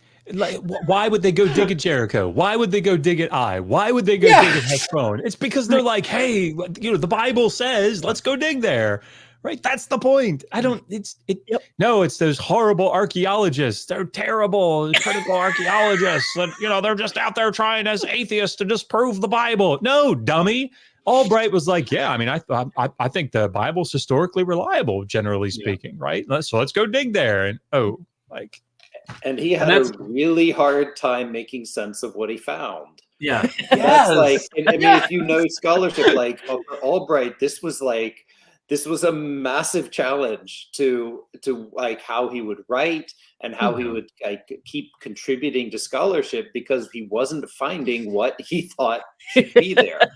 And that's the case through source criticism, textual criticism, archaeology. It's people who believe going out and saying it's not lining up. And biblical archaeology starts in the 19th century with the spade in one hand and the Bible in the other, going out to try and prove everything. And the methodologies that archaeologists use today are primarily built on this foundation of them kind of through trial and error, figuring out what's the best way to try to get this done. Oh, we got to preserve the stratigraphy. Oh, we've got to make sure we got drawings of everything. Oh, we got to make sure we know what layers were in what order and everything like that. And biblical archaeologists today are, a lot of them are faithful as well, but these are standard methodologies that, like, the data just all point in that direction.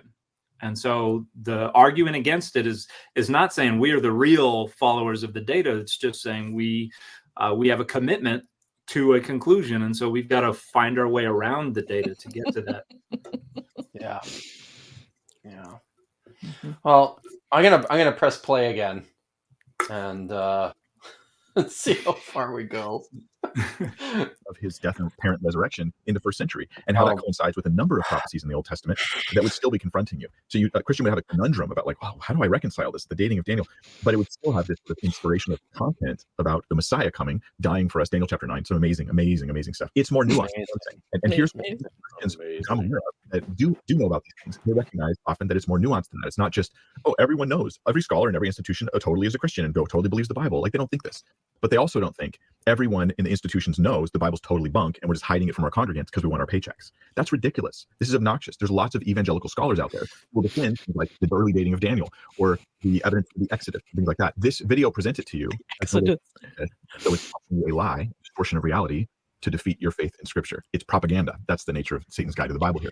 So they select, Bart Ehrman, who is well known, at least amongst certain circles that I'm in, well known for being somebody who tends to, when doing popular writings and in popular settings like this interview, he tends to say things in much stronger and exaggerated ways to make his claims seem more strong and even more scholarly solid than we would think they really are. He's the so devil. That does happen. No wonder why he's quoting them and not the supposed Protestant pie. Can we pause here real quick, because I get accused of the same thing, because there is the work of doing scholarship, and then there is reporting scholarship to the public. And I'm in the latter field when I'm on social media, and people always want to be particularly with things like is Jesus God and authorship of the Gospels, and they always pretend like we're actually doing the work of scholarship on YouTube. I'm certainly not, and they're not either. We're just reporting on the state of the field, and you do that in a different way than you talk about internally. So when Bart publishes something popular and makes some claims that he may not cite anybody, he may not entirely flesh them out, but that's just the nature of doing public scholarship. And I'm writing a trade volume right now, and my agent and publisher were both like, you're not trying to convince your colleagues, you're reporting to the public what you think. You need to write like that. And I'm like, Gah! But put that in an end note, Dan.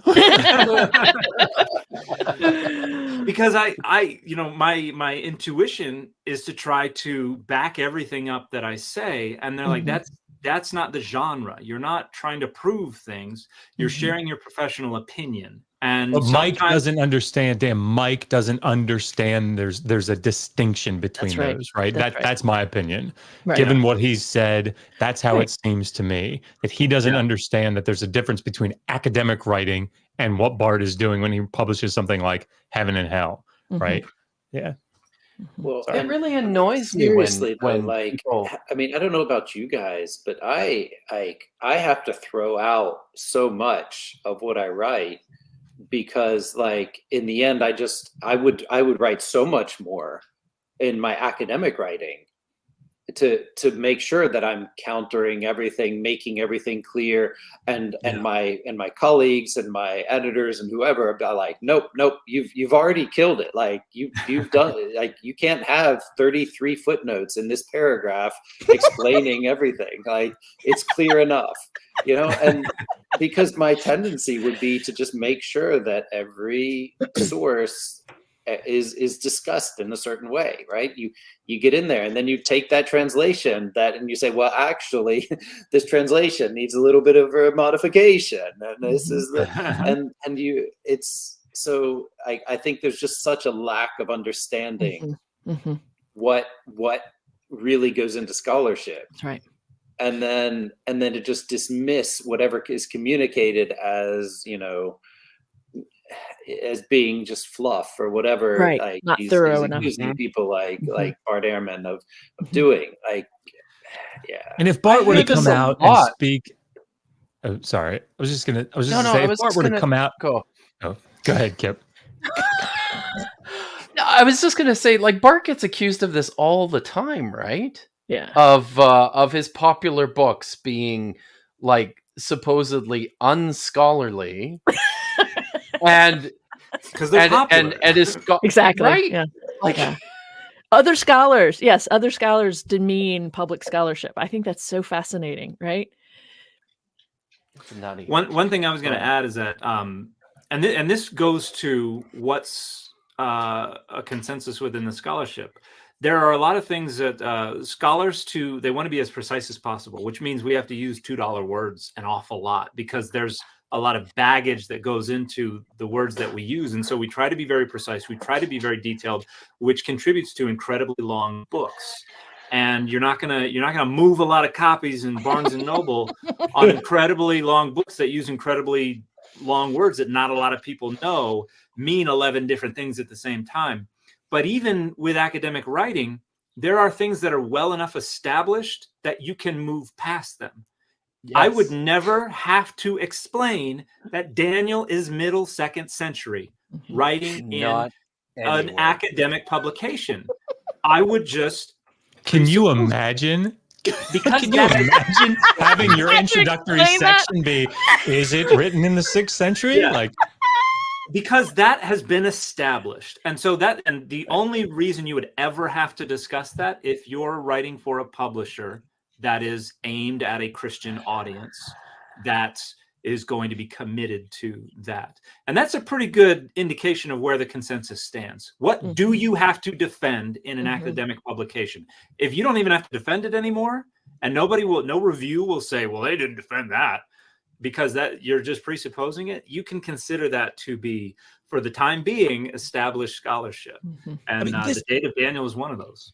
This would be like writing like a book about the Epic of Gilgamesh and having the first chapter be like, this isn't like actual history. Right? And let me show you why. Let's break it down.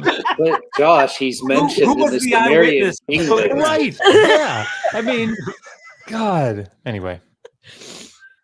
So maybe I think we got to move on to I was obviously just way too ambitious about how much the 5 of us could cover. Well, but it's also fun it's helpful to kind of tease out and have the conversations that we're having. So I think it's yeah. But I think maybe let's just say a couple things about, because one thing we haven't really talked much about is Mike's pointing out how obvious it is that these prophecies in Daniel are about Jesus, right? I was holding my mouth closed, right, during the Daniel 9:24-27 statement. I was holding it closed. It's crazy though. He presents this as though it's obvious, right? Like it's just obviously about Jesus, right? And so long as you can do whatever you want with all the rest of Daniel, but obviously Daniel chapter 9 is all about Jesus, guys. It's all Jesus. So what do we say to that? I just depressed you. I just you guys are so shell shocked. You have nothing to I mean, say. if people are interested, right? If people are interested in looking at that, like I take time to deal with the visions in the second half of the book. What do they culminate in? Like who is the figure that is doing the abomination of desolation, right? Who is this? And they all end with Greece, period, right? This is why when second Esdras, right? When the writer says like, Daniel thought that this was Greece, right? But he wasn't given to understand the real details about how this is actually Rome, right? Yeah. He has to say that because that's what it's about. It all ends with Antiochus IV Epiphanes, a chapter after chapter. And Dan and Kip mentioned this. Like you get into chapter 11 right there, like at verse 35, right? It's like everything is uber precise and like, I mean, movements and marriages and battles. And then all of a sudden it's just wrong. I mean, it's just straight up wrong. It's like, that's why. And you got the statue. I love that people were like, that we've been distinguishing the Medes from the Persians the entire time, but all of a sudden, this section here of the statue, that's the Medes and the Persians together, because we need it to be one so that we can get to Rome. Right. We got to get past Greece and get to Rome. Mm-hmm. And it is so presuppositional. And one of the things I deal with in cognitive linguistics is how our experience of things informs how we associate meaning with things. And if you spent your entire life looking at Daniel through the interpretive lens of Christianity, that's all you know. And so the notion that it is anything other than Jesus is not going to strike that tuning fork in your loins that reading it as Jesus will. So this is what I'm referring to. So that's this is a throwback to Tin Cup. You got to know golf movies to know what I was talking about. I'm sorry. So good. I have no idea. But see you guys are not just on top of the fringe label as golfers. You're also right on the fringe there as like the only Did you say golfers? Scholars on the golfers. Did I say golfers? That's what you are. You're like the only two biblical scholars on the planet who golf. Oh no! No, I didn't say golfers. I said gophers. So that's Caddyshack. That's Caddyshack. Anyway, what I was going to say is that like our minds know what kinds of readings are going to make us feel good and what kind of readings are not going to make us feel good. And our minds want us to feel good. And so we are going to be pushed into preferring interpretations that affirm our identity politics and our dogmas and ideologies. And so for them, it's like, ooh, yeah, this feels good to read it as Jesus. Feels bad to read it not as Jesus. So obviously it is Jesus. But yeah, there are no data that support that. I thought that was good. I mean, people should go read it for themselves. I just double checked. It's 2nd Esdras 12. But I mean, you can see the angel coming and say, hey, like this was given to Daniel, but he wasn't given to understand like the full revelation of it. So that's what I'm going to give you now. Yeah. I just have to butt in there, sorry, Kip, because no, everyone here has a long day of and night of sinning, and we need to get to that sinning. Obviously, all wolves in sheep's clothing here. So I need to get some super chats if that's okay. Matt's got a head start on us with that very large goblet of wine there. There we go. I'm going to bed, so guys. We have a £12 super chat from Class Berens. Thank you so much. I think that's Swedish. Kroners. Is that yes, Swedish? that's Swedish Yes. krona. And the answer to that, are you moving on to the next question? Oh, yeah. Okay. The answer to that is yes. We do have a Greek manuscript of Leviticus from the scrolls that transliterates the Tetragrammaton as iota, alpha, omega, which would be an attempt to transliterate the pronunciation of the Tetragrammaton. My friends, that's a prophecy. We should have all bought Yahoo stock earlier.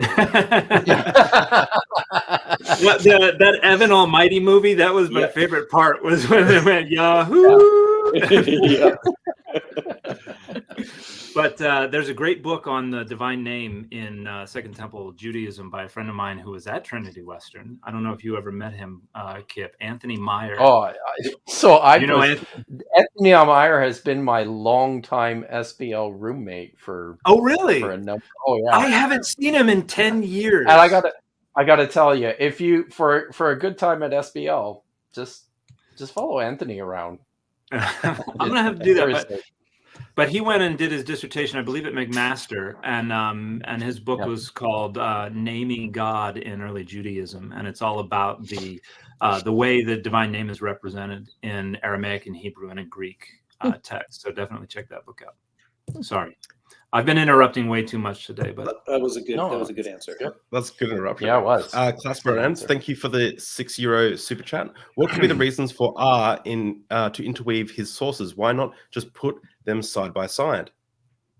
So just for context here, Klaus's question has to do with the documentary hypothesis and the idea that we have 4 individual sources, or I think you could probably even just simplify this into more modern approaches where we have a clear P source, a clear D source, and a bunch of non-P material. And R stands for redactor. So at some point in the post-Babylonian period, a redactor came along and then stitched a bunch of these older traditions together.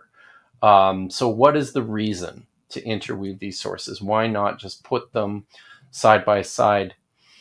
Sometimes he does. Right? Yeah, I think you get the whole spectrum. There's the same story for 2 different characters separated by several chapters. There's the same story one after the other, and then there's the interwoven stuff. So I think the Pentateuch is a remarkable work, just by virtue of the complexity, the level at which R was working at, the redactor there who put the whole thing together. It's tremendous. And to be clear to everybody, like dynamic. this is all hotly contested. Right? just so it's clear, so Mike doesn't come back and like get on us about how all scholars. Obviously, documentary hypothesis or neo-documentary hypothesis is one way of looking at this. There's a looking all scholars start off their books by saying, "Did Moses write the Pentateuch?" Let's get in. That's the first thing they tackle. Yes, right?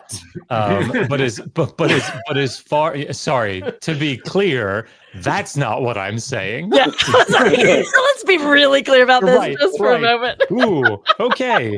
Now I'm catching on why everybody laughed, right? So it's the question is like there's a distinction between, do we think that the creative writers were the ones early on to put the sources together, and the redactor is more like just sort of doing a little bit of creativity, but essentially just sort of piecing together their earlier creative works? Or do we have redactors that are being creative themselves, or editors that are being creative themselves and taking earlier like blocks of work and putting them together with essentially mortar in between to do theological things with the text, and then later editors are coming along and putting on another set of layers, and so all that stuff is up in the air. So to be really clear, what everybody agrees on is one person didn't write this thing. Yeah. So even R, is it RJ? Is it RE? Is it RJE? Is it RJ2? Is it people involved? I love that Matt's camera is kind of replicating his intoxication levels. Like, well, he picked up what appeared to me to be a dog, and it went out of focus, and now it's not coming back. I don't know what happened. It was I honestly I can't You figure brought it your out. dog in, and it didn't know where to focus. There we go. We have a $5 super chat from Scott Duke. It was all set to have some things done today, but then I saw this was on. Thanks for the distraction. Diablocritics, love the bow tie. Dr. Josh Bowen. That's awesome. Thank you, Scott. $10 super chat from Aiken Space. Sorry, I just wanted to say something. Full disclosure, guys. I saw that the Super Bowl was on today, so my secret hope was that we would have 1 billion viewers for the game today. Where are we now? We're close, Josh. Ape in Space, thank you for the $10 super chat. I just want to say thanks for the information and laughs. Thank you. Myth Vision Podcast, thank you for $5 super chat. Here's $5 for Satan to keep the stream going. Great panel of amazing scholars. JAAA Spoken J, $10. Thank you for the $10 super chat. Please, more of this. As someone who enjoys learning about the Bible and its history, but is over 50, this is the best thing for me to learn. Keep it up, y'all. Thank you. Nice.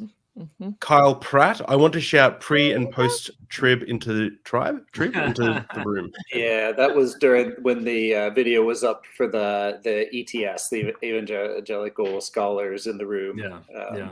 That's good. We're mid-trib. Thank you for the $2 super chat. We're already there. Thank you for the $5 super chat from Discovering Ancient History with Pat Lowinger. I hate that Winger and I share so many letters in our last names. Keep up the great work, even Kit. Well, let me give Pat, as all the the people that are all into Hebrew in the room know, your name is Low Winger. Yeah, not exactly. Not Winger. They're not So, Winger. it's strategic, Pat. See, I can't hear Mike Winger without thinking Jeff Winger. Yeah, exactly. That's who happens to be a personal friend of mine, and so I get confused. Oh, wow. Like, is this Joel that we're talking about? But no, Mike Winger, who has sullied that name. Dennis M, thank you for the smiley Say what you face think, and Dan. the thumbs up to the super chat. I'm trying to just get through these because I know we'll have a strict time limit, so don't mind me. I'm just going to try and bite it as much as possible.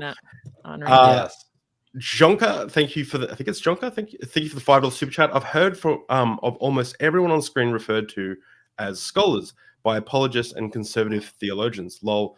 Gotta poison that well, I guess. Yeah. As not scholars? No. I think the point was just as scare quotes scholars. So I thought it was saying like I've heard people say that scholarship is like atheistic, and you talk to a theologian if you want to know what the Bible really says. But I thought maybe it was reference to that. Michael Beverly, thank you. Sorry. No, I was just Go. going to say there is this real. This is part of a. This is really an evangelical trope, I think, is this denigration of higher education as something, Absolutely. and you even it kind of comes off to one of the things you'll notice when you hear a lot of evangelical preachers preach. They will kind of take on this "oh shucks, I'm just a guy like you" sort of persona as a way to other scholarship, as a way to increase your distrust of scholarship. That's right. Because we're like these aliens, that have Mm. nothing in common with ordinary people. Sorry. Thank you for the. I think that's Mexican pesos. I think I just googled it. $100 Mexican pesos. 100 Mexican pesos. awesome. Thank you, Michael Beverly. Lacona Oh, says yeah. to me, hardly any New Testament scholar. They have no training in philosophy of history Philosophy and of historical. history. I think that's philosophy, history, and historical Historical methods. method. How can I parlay this? I build a new video around that. Help. Boy. I think that's probably. I think on some levels, It's such an that's outdated probably- view. It's I think Mike Licona might be speaking about evangelical New Testament scholars have no training in philosophy of history or historical method, Mm. but there are more and more New Testament scholars that are trained very seriously, and they write good scholarship, and they write about lots of great things. And so this is just a weird. Yeah. I think this is a weird trope that's meant to kind of discredit other scholarship. But I don't know. I mean, I don't trust a lot of what I comes don't- out of Mike Lacona's. Right. Right. I mean, it's not. I don't understand a- how to even start that. I mean, I think the idea is his arguments are like based on this, and if you haven't had training in this, then you're just not sophisticated enough to Right, understand. right. And Sorry. So he's I mean, saying no, exact opposite. So he's referring to Christians. Yeah, but see, even at Baylor, which is where I started my PhD in New Testament, I mean, and that was with Charles Taubert, who was like historical guy. That was his thing, right? And the the bibliography for that. I'm glad I didn't have to finish it there, but I don't even understand. I mean, the historical method is the foundation, even for evangelical Christians, like in doing scholarship. Like that is where it stops too. I often think a lot of the complaints about historical method and not having a good grasp on philosophy, to me these often sound very much like the presuppositional complaint that you just can't even validate your own your own thinking and your own ideas and your own existence, right? You have to somehow spend monumental amounts of time contemplating the very epistemology of knowledge before you can even begin to investigate history. No, I'm sorry, it just we don't. That's one very common apologetic trope. I'm going to drag you into the epistemological mud, and then that's just going to totally invalidate the entire thing. How do we know anything? But then, also, you can't possibly read German scholarship if you think that no scholars are doing that. Oh my gosh! Right. You know, because I mean, it's been done so much in German scholarship where philosophy of history and historical method is discussed in like an entire volume before they even start writing about the New Testament, and it's pretty standard. And so it's like it sounds to me like also a kind of an English trope as well, like that oh, no one really does this. Well, it's been done. Like I don't know anything about litigate this stuff. Right. You do need to learn it so you can. I don't know anything about Mike Lacona's dissertation or his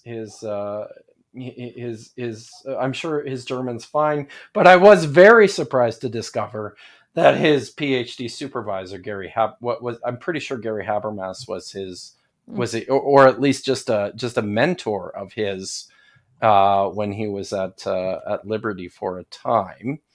I was very surprised to discover that Gary Habermas's PhD dissertation, which is available on the web, has not a single foreign language, non-English source citation in the entire bibliography. Not one. Well, what about his new 1,000-page tome? I'll leave that to Apologia. Okay. I know what you get.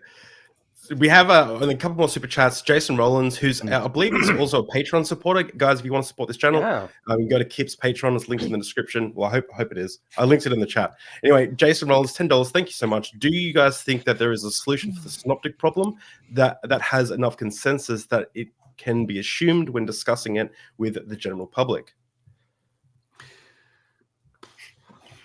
I think Goodacre has been throwing some wrenches into things for long enough that that there's not I don't think it's settled. Yeah. No, I don't think there's a consensus. I don't know, Jennifer. What's your consensus feeling? I do think that there is not a consensus, and I do. When I'm talking about it, I just explain that I like the force source because it's helpful, and I don't spend my time, doing the very detailed, painstaking work that all these other perspectives require. And I have just settled on this is the one that works for me because I'm trying to get beyond just where did it come from. I'm trying to talk about it and what we have. So, I have a hard time just staying calm and not just rejecting the need to be right about it one way or the other, because I'm more interested in what the texts are actually doing and what people are doing with the texts as we have them. So thank you for the $10 super chat, Jay-Z. Yeah. Thank you for all this. Can't wait for everyone's upcoming work. Much. The Governor, thank you for the $10 super chat. I spent 3 years at King's London getting my Bachelor of Divinity. I didn't laugh as much during the whole 3 years. That's awesome. And this is the last super chat. Yeah. Thank you, everyone who's super chatted. Yeah. $10 super chat. Is that Canadian dollars? Canadian. Yeah. Most epic So it's and enlightening. $1.37. Most epic and enlightening, healing and inspiring scholarcast I've seen so far to date. Thanks, team. Keep up the great work. Looking forward to buying a shirt or two soon. Wow. Yeah. Wow. Thank you everyone for the support and the super chats. Sorry, did somebody else? I have one last question, and I guess it's for everyone, but I don't know if everyone wants to shout out what they've been doing, but I have a question first for Josh, which is, Dr. Josh, when is your third part of the Atheist Handbook coming out? And then I guess everyone can talk about what they're doing as well. Yeah, I don't know. I'm working on 2 chapters right now, actually. One is it's called Giant Problems. So we're looking at the tradition of giants. It's sort of has its genesis in Genesis 6. And don't forget Kandahar. Are you going to write about that, Josh? You know what? I'm just going to move on. So the other thing that I'll have a chapter on that I'm working on is the formation of the Pentateuch. So the stuff that we were talking about earlier. So, but I don't know when that's coming out, and if I give an estimated date, Megan will slit my throat in my sleep. So I will not do that. And it will never. Speaking of Megan, if we're talking about people's work, definitely go check her out. If people don't know, she is the host of Bart Ehrman's podcast, Misquoting Jesus. So they're on there all the time. So go check her out. She's a lot smarter and better looking than I am. So. By the way, Jennifer, there is a section in the intro here on methods of ideological criticism by Shaili Patel. Okay. So they did put a little bit in here. Oh, okay. But, which book is that? This is Ehrman. That's Ehrman's Okay, 8th edition of the New Testament. Nice. Thanks for that. So one it's of just the things before. we're gonna. No, you go ahead, sorry, David. Kip. I was just going to ask, has anyone else got anything they wanted to share that they're working on before we hand it back over to Kip to wrap up? Yeah, so I was just to kind of give people an idea of what's going on here. One of the things that we wanted to do with this regular stream is give everyone on the panel a chance to kind of plug and platform work that they're currently doing, and not just in social media and in the public space, but academic work, because some of us still actually do academic work too, that we don't get enough chances to talk about. So yeah, I think we just go around and talk about what's going on, and then we'll wrap up, eh? Okay. So why don't you start, Jen? Okay, yeah. So the right now I am actually primarily promoting the book that just came out. So Marriage in the Bible, What Do the Texts Say? But the next book, which I've been working on, thank you again for that, Dan. Right. Mm-hmm. The one I'm working on before reading Paul, read this. Been working on that since 2005. Might actually write it now, finally. Wow. Yeah, I've anyway. Elizabeth Schuster-Frienz, I was like, just write the thing. Finally, go write it. So yeah, an overhaul of all the things to keep in mind before you go read Paul, because we've been taught to think of him and take him at face value or trust him and all of the different things. And so raising all the varieties of questions or methodological frameworks that you want to bring to the bear to challenge what's going on there in Paul. That's my next book. I'm working on a series of videos that's my intro to the Bible. So based on my second book, Permission Granted, Take the Bible in Your Hands. So I'm turning it into a video series. That's what I'm doing. Nice.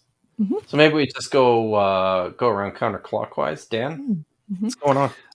I'm trying to finish my trade book that will be basically a greatest hits of my social media stuff that should be out in May of 2005. So, but I will, everyone will be very aware. It's going to be out in May 2005. 25. 2025. It's the 90s, man. I can't be expected to. I was so worried I missed all of it. my wheelings and dealings. 2025. So, and I am organizing a conference that's taking place at Brown University in May of 2004. That is, it's called The Meanings and Ends of Monotheism. We're gathering a bunch of wonderful scholars to talk about why monotheism is not a legitimate framework for looking at the Bible and early Christianity and early Judaism. Nice. So I'm looking forward to that conference and the resulting volume. And other than that, I am just arguing with people on the internet about the Bible and religion. I've got the Data Over Dogma podcast. We recently had Dr. Bird on as a guest. We look forward to having Dr. Josh on as a guest. Dr. Kip was on as a guest for the episode that came out that's coming out tomorrow. Yes, that's right. Yeah, I think so. Coming out tomorrow. Yeah. So we're going to be talking about the Dead Sea Scrolls with Kip tomorrow. So we're having fun there. And then I'm at McClellan all over the place. And I also have a Patreon if you're interested in supporting the work that I do. This is I think for some of us, this is, if not a main source of income, at least one of our primary sources of income. It's my sole source of income. And so if anybody is interested in supporting that, go check out patreon.com/MAKLELAN. Thank you very much. And once the show is done too, all you guys are you gonna fire off links that you want me to add to the description, and those everybody will be able to find all that stuff. I've also been adding them to the chat at the moment too. So sweet. There's a link to Jen's book and Josh's book and Dan's link tree. I'm also at Biblical Bird on Patreon. I'm just gonna throw that out there. So yeah, throw it out there. Biblical Bird. Yep. That's sweet. I like it. Thanks. Cool. Matt, what's up? Yeah. So, I don't think I've made any money yet off of this, but I have a job. I have a job that pays me, and I'm lucky. So I don't I don't have a Patreon even. I guess I should. That would be nice. But anyway, I'm not going to get into that kind of philosophy of history kind of bullpucky. But anyway, so right now I've had a ton of teaching. I have a lot of lectures going on this time of year. But then after March, I have research leave for the rest of the year. As the lay folk call a sabbatical. But anyway, it's research leave, so I'll be working on a couple of projects. One, I'm writing a textbook in Norwegian with my my colleague Silja Linga Einarsson, and we're writing about sacred scriptures from a sorry, my Norwegian starts intervening when I start to talk about it. But so we're writing about sacred scriptures and looking at it as phenomenons that show up across different religions in the way they're interpreted, the way they are presented, and dramatized and interpreted in different ways, and then also the way they'd show up as icons and as the way the books become holy. And so it's James Watts that has kind of started this theory. It's called the 3 dimensions of scripture, and we're just kind of taking that and building on it with some research-based articles and essays. And she's an expert on Indian religions, so Hinduism and Buddhism, and then I'm kind of have my Semitic and all that kind of stuff, Bible stuff, and we just got a contract for that last week, so we're now actually have to do it. When you say who I don't think I would recognize a Nordic publisher, but we're publishing it with a Norwegian publisher called Cappelen Dam, and it's they're actually a real publisher. It's the same as Orstein's. It's actually the same editor that Orstein had, I think. So really? So we're looking forward to that, and then I'm doing a bunch of other stuff. I'm still working on my book on the names of the wives of the patriarchs and the transmission and reception of those through history, and hoping that I'll figure out what audience I'm writing to, because right now I have like 8 chapters full of philological notes in different languages, and I've been constantly being told that nobody will want to read all of my chapters, so I have to pick a different audience. So we'll see. But just doing other fun little stuff here and there. But then, of course, I'm working on some stuff for The Bible Was Written Backwards YouTube. Gonna do a thing on the Deuteronomistic history, or why history is written backwards from the end. And that was kind of why I got so grumpy about the whole Daniel thing when that came up, because I've been thinking a lot about the idea that people know up to a certain point, and that's what they write about really, really well. Nice. Well, I get. Do you have? You can finish up, Josh, if there's more. No, I think I already went. I would. Oh, okay. All right.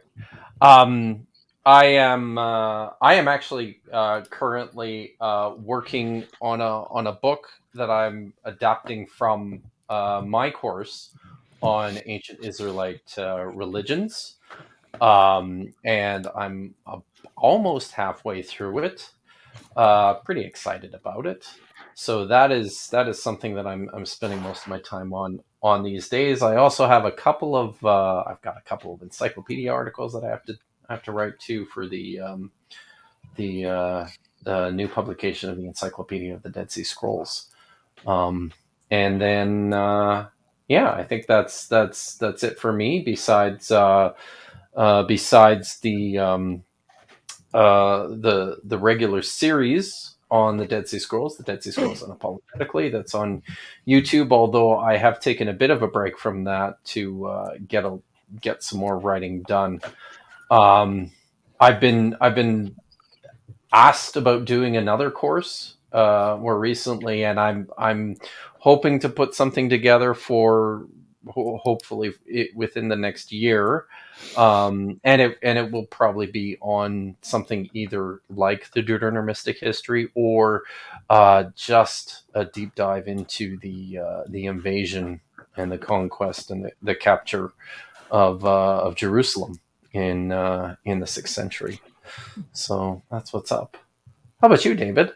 You've been. Can I just say I couldn't have done this. We couldn't have done this without you monitoring the chat there. Thank you so much. Well, doing that. yeah, keep praising, keep going. No, but honestly, I know that we all got to finish up. But thank you for having me here. It's been a pleasure to be a part of like helping organize this panel a little bit and moderate. And I have conversations I've had with people over a drink of their choice over on Deep Drinks. I'm working on a documentary at the moment about the King James Bible and the witch trials of North Berwick, which I interviewed Dan McClellan for. It'll probably come out in a few years because that's the rate at which I'll be able to work on it. But thank you everyone for checking out the show, and I'll link my channel in the chat as well. But yeah, that's who I am. Awesome.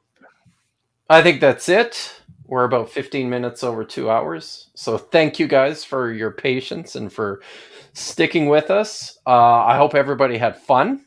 And I hope we can come back and do this again in a month. All right. Absolutely. Awesome. Indeed. Yep. Thank you. All right. See you guys later.